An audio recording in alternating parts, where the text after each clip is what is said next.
Welcome back, Phil 301.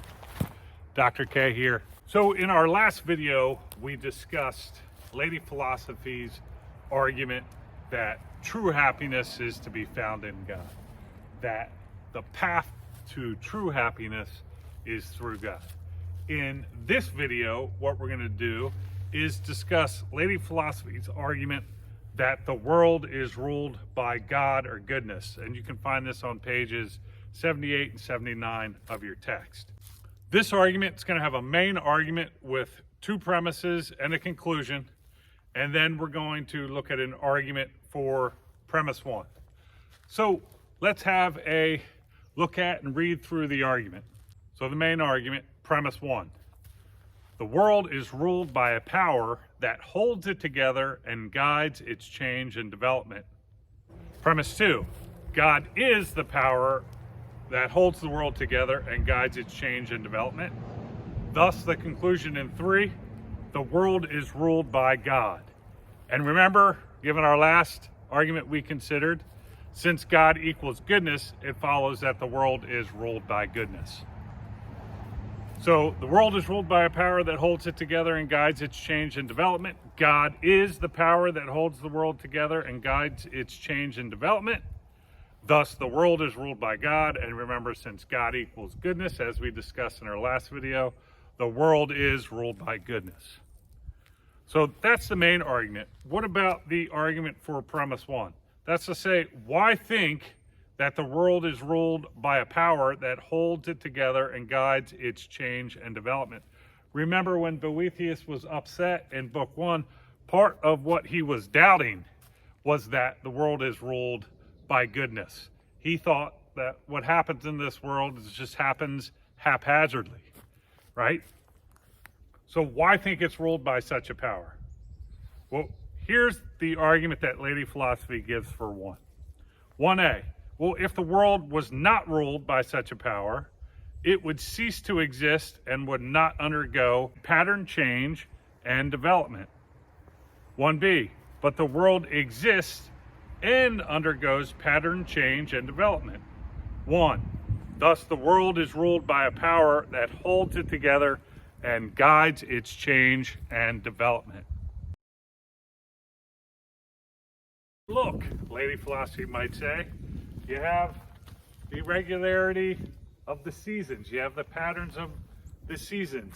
You have what seems to them to be the regular pattern movement of the stars over the course of the year.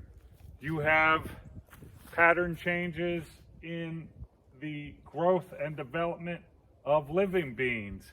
For example, from an acorn, over time, you get an oak tree. You don't get a pine tree or some other random tree.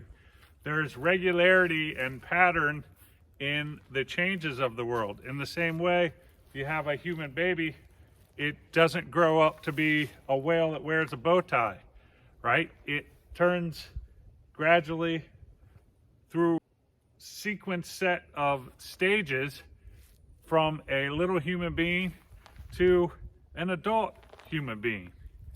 Right, so if you look throughout the world, what we see is patterns of change on different levels of the physical world, both at the microscopic level, the macroscopic level, and beyond. So that was the argument for premise one, which remember was the claim that the world is ruled by a power and holds it together and guides its change and development. Notice on here, we don't have an argument for premise two. So look again, premise two identifies God with the power that holds the world together and guides its change and development. So Lady Philosophy and Boethius take this to be part of what it is to be God. That's to say, something could not be God, but not be a power that holds the world together and that governs its change and development. Right? Something that didn't do that couldn't be God. If you want an argument for the claim that for something to be God, it must be the creator and sustainer of the world and the thing that guides its change and development, then we're going to have to wait till we get to Anselm, who gives us the resources to derive such a claim on the basis of defining God as that than which a greater cannot be conceived.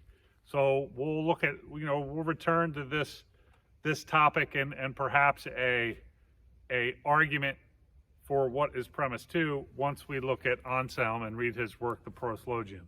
But not much by way of argument is given for the claim in Book 3 of the Consolation.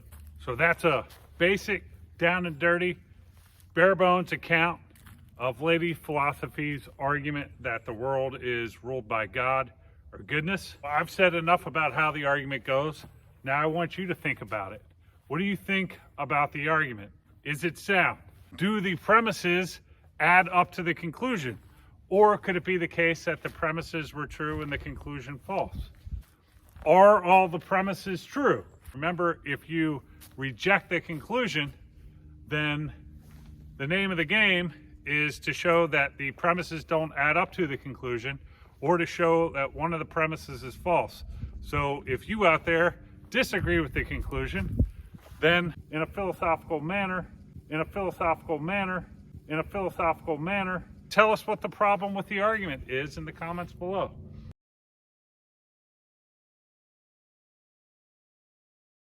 So I want to say something. I want to tie it back into the earlier videos that we made. So remember when Lady Philosophy came in, she finds Boethius weeping and upset, and she diagnoses him basically as having a deluded mind.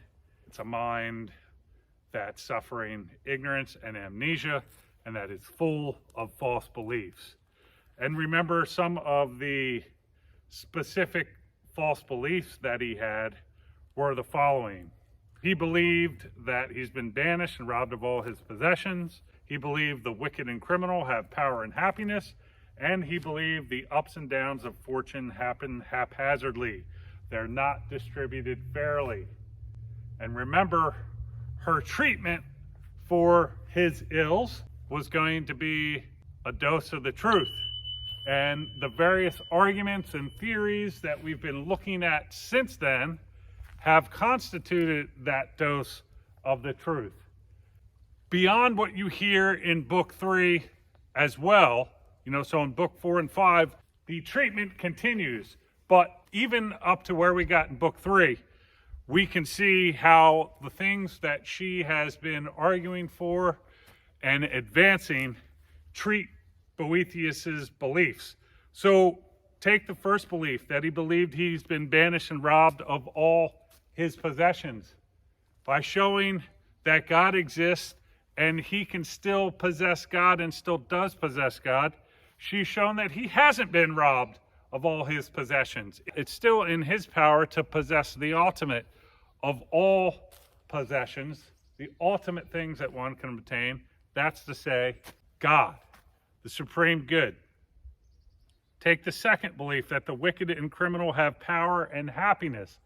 Well, we found that ultimately God is the supreme good, and he's going to contain all goods in him, given that he's the supreme and ultimate good. Thus, he's going to contain the ultimate power. And guess what? The wicked and criminal do not have goodness, and hence they don't have God, and hence they don't have power. So, again, his belief that the wicked and criminal have power and happiness is false. They don't. Only the good and the true and those who possess God have true power and true happiness. And the third belief was that the ups and downs of fortune happen haphazardly. They're not distributed fairly. We'll think about the very argument that we considered in this very video here. The argument that the world is ruled by God or goodness. Goodness is in charge of all that happens in the world.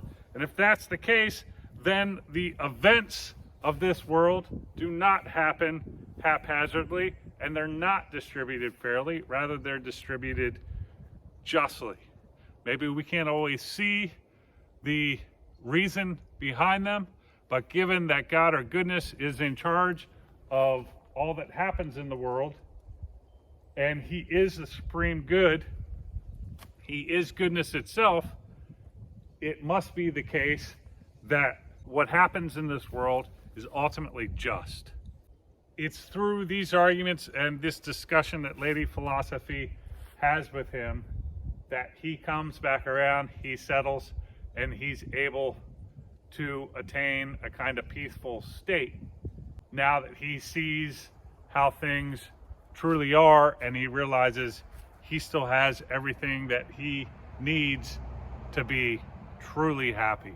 So in this video, we discussed Lady Philosophy's argument in Book 3 of the Consolation that the world is ruled by God or goodness. That's going to conclude our discussion of Book 3, and it's also going to conclude our discussion of Boethius. Right? So say goodbye to Lady Philosophy and Boethius, and in the next video, we're going to say hello to Anselm of Bec. I'll see you in the next video. Dr. K out. Wait, you guys. I heard something out in the woods. If I get the camera on it. Oh, what is that?